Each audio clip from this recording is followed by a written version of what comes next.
Magandang araw, mga ka-horror. Isang kwentong kababalaghan na naman ang handog namin para sa inyo. Saan mang lugar sa mundo ay makakakita tayo ng mga ribulto. Nandyan ang ribulto ng mga bayani, ribulto ng iba't ibang hayop, at ang pinakapamilyar sa lahat ay ang ribulto ng mga santo. May ibang lugar pa nga na nagiging tourist attraction ang mga ito. Gaya na lang ng mga naglalakihang ribulto ng mga santo sa mga simbahan. Ngunit paano kung ang isang ribulto ay makita mong gumagalaw?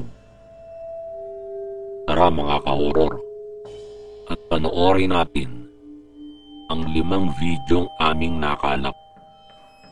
At kayo na ang bahalang humusga kung ang mga ito ay totoo o kathang isip lamang.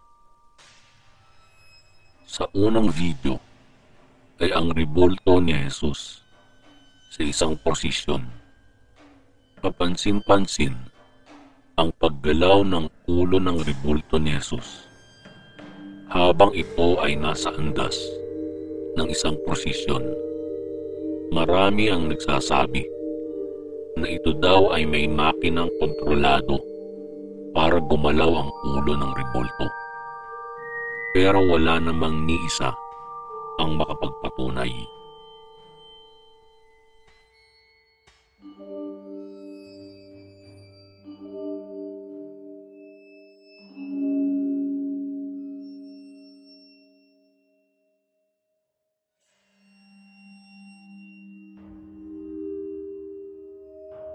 Ang ikalawang video ay ang ribulto ni Snow White. Makikita sa video na abala ang mga tao sa isang lugar kung saan naandun din ang ribulto ni Snow White. Ngunit makalipas ang ilang sandali ay biglang nagkagulo ang mga tao dahil biglang kumurap ang mata ni Snow White nang matutukan ito ng kamera. Sabi ng isang paranormal expert na may kaluluwang ligaw daw ang nasa katawan ng ribulto ni Snow White na siyang may kagagawan ng mga pangyayaring may kababalaghan. Sa ikatlong video naman ay makikita ang ribulto ni Sai Baba na ayon sa mga naniniwala at tagasunod nito na ang ribultong ito ay nagmimilagro. Magmula ng makuhanan sa CCTV na gumagalaw ang ribulto ni Sai Baba.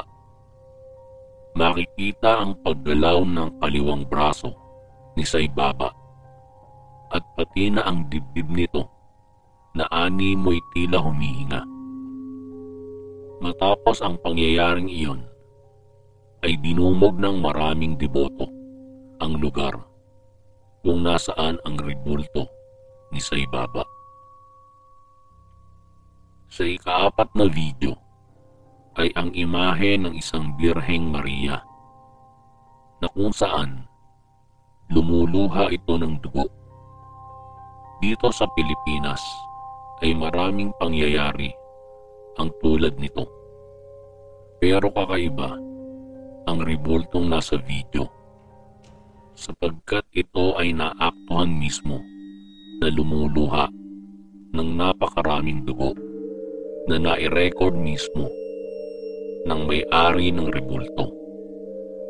Ayon sa nagmamay-ari nito, himalabing nakapagpapagaling ng anumang karamdaman ang nasabing ribulto sa mga taong naniniwala dito. At sa pang-5 at huling video, ito ay tungkol sa isang ribulto ng Golden Buddha na nakuha ng kumukurap ang mga mata kasabay ng paggalaw ng mga labi nito. Ang videong ito ay kumalat matapos ipost sa social media ng mismong kumuha.